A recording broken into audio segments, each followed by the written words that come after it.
Anchor set 3 goals for himself, and that's to play in a philharmonic orchestra, have an art exhibition, and to publish a book novel. Fast forward to 2020, he has achieved his dream and has recently released his 3rd book titled Adamo-One for a Heartbeat, One for Eternity. Now, this book follows the lead character with the same name, who is the greatest composer of musicals ever. But despite intensive investigations, his or her identity remains unknown. Now, the 82-year-old Mr. Talbot Cox joins us now on Zoom to tell us more about this read. Mr. Cox, a very good morning to you. Thanks for joining us. Welcome.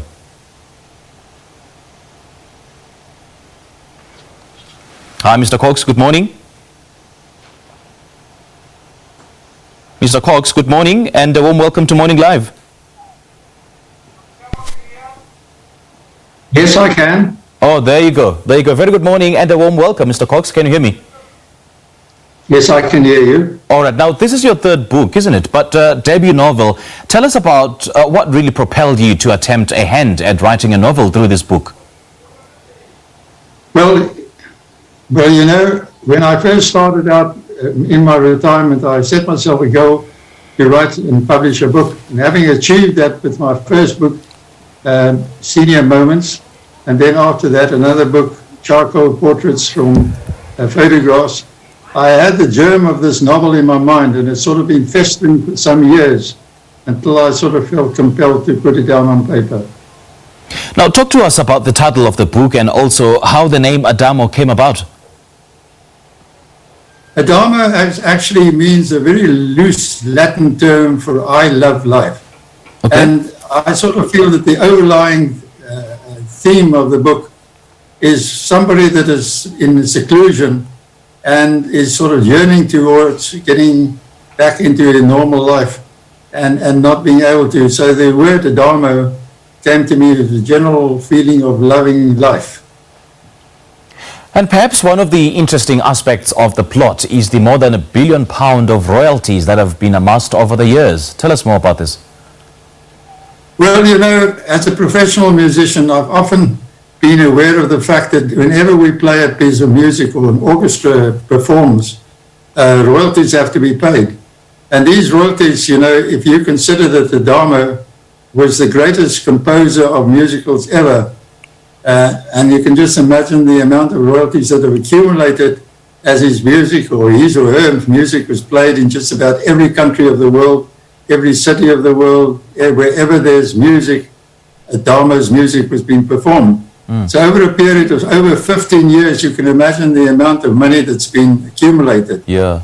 Just imagine, for example, if you had, say, Andrew Lloyd Webber with his performance of Cats and, say, Phantom of the Opera and so on, that those, just imagine the amounts of money that the royalties for those items would have been accumulated. Now, the musical aspect of this book is vividly narrated. I mean, as a classically trained musician yourself, take us through your fascination with the composition of musicals and how you used Adamo to express this.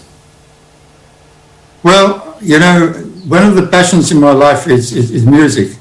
And I've sort of always been involved in music from an early age. And for the last number of years, I've been a member of the Eastern Cape Philharmonic Orchestra, where I played the double bass. So music has always been very near to my heart. And the whole fact that music is probably the only truth, if you really consider the mayhem the world's in now today. And music is the only item that really can combine people from different cultures, from different values, from different races, all together in one sort of objective. Now, the book keeps the reader guessing, especially about the motives of the lead character and just how they managed to keep their identity unknown. Tell us about this thrill of mystery. Well, again, as I said, can you imagine the greatest composer of musicals and the enigma that surrounds somebody like that staying in complete obscurity? Nobody knows who Adamo is. Is Adamo a man? Is Adamo a woman?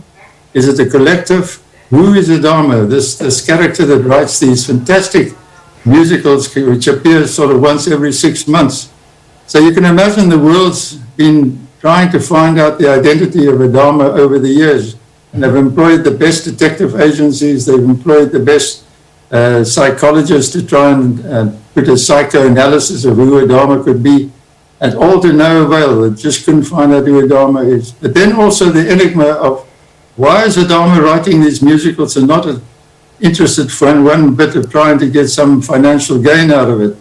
So the whole intrigue actually builds up to an enormous climax when Adamo finally decides to reveal who Adamo is.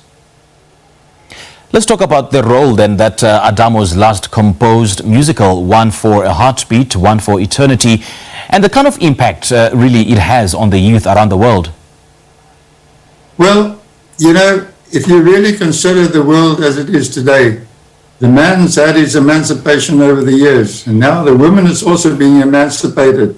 But what about all our youngsters there, who now with the wonderful miracle of the internet are able to see the mess that their parents are making of this world? And eventually the kids, you know, they listen and they hear that Adamo is going to produce his very last, or her very last musical, One for a Heartbeat, One for Eternity. And that at that musical, Adamo will reveal who Adamo is. And the children cotton onto this whole concept. It was listened to by the Boy Scouts and the Girl Guides of the world at a jamboree, and they take up this whole question of one for a heartbeat, one for eternity. It becomes almost like a war cry of the youngsters of the world who decide that they're going to symbolically hold hands right across the world for 1 second in time to show their common identity as citizens of the world. Okay, and this being your first attempt at writing a novel, take us through how this journey has been like. Well, you know, I love writing. Writing is one of the passions in my life. Okay. And as I said, this novel comes a long way now. And it's a fascinating novel because it also takes into account many of the stereotypes of the African sangomas, and we are the cradle of Africa.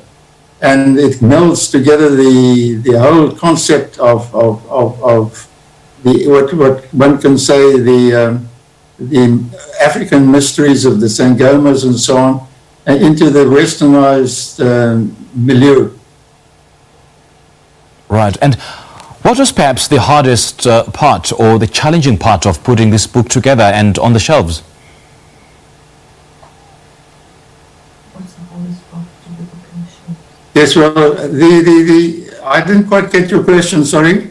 What was the most challenging part or perhaps the most hardest part of putting this book together and putting it on the shelves? Well, the hardest part is getting the book published.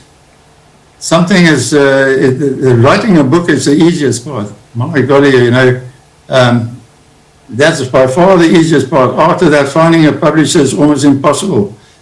There are so many books being written at the moment and flooding the market. Wherever you see, every newspaper is declaring a new book being published. And finding a publisher and somebody to market your book can take months on end, in fact, over a year before it eventually reaches the market. Yeah, I mean, so many book authors that I've interviewed on this show have been lamenting the same thing, that publishing becomes a nightmare, and so many of them, their books are still at manuscript level because they don't have the capacity to go out for publishing and for marketing this book. So how do you think, or how do you suggest that we work around this issue? Well, I think you've just got to have faith in yourself, and you've got to be able to persevere. Mm-hmm. I think the greatest thing that any budding author has got to face is a question of persevering. You know, because you're going to be faced with many setbacks. First of all, finding publishers, finding their addresses and internet on the internet, of course, you can today quite easily. But some of the publishers will tell you right at the start that it will take up to 6 months for them to come back to you. Yeah. Because they're so inundated with novels and so on. Right, right. Now, the book has been out for a while, Mr. Cox. So what kind of feedback have you been getting from those who've read it, especially musical enthusiasts? I've been surprisingly surprised at the amount of feedback that I've received. All been very positive, which I'm very grateful for. The book itself, I think, is an intriguing novel, and it's got a very interesting twist at the end. which enables the reader to sit and be enthralled, not knowing how the book's going to end right from the start. And it's been well reviewed, and I'm very grateful for the encouragement that I've received. The profits of this book, by the way, are intended for a trust fund for the education of disadvantaged youngsters. And I hope that, whenever anybody buys a book, they're in fact supporting a youngster being educated. And how do we get a copy of this book? The copy of the book can be obtained from any one of the internet medium, for example, like Amazon and Kindle and Take-A-Lot. And in many of the bookstores, the book is now being produced. And anybody wanting a book can also just go into the nearest bookstore and they can get it from one of the suppliers. Okay, Mr. Cox, I get a sense that this is an absolute must-read. Thank you so much for sharing it with us this morning. Thank you very much, and thank you for the opportunity. It's all a pleasure, sir. And that's retired banker turned author Talbot Cox, and we were just in conversation with him about his latest novel book titled Adamo-One for a Heartbeat and One for Eternity.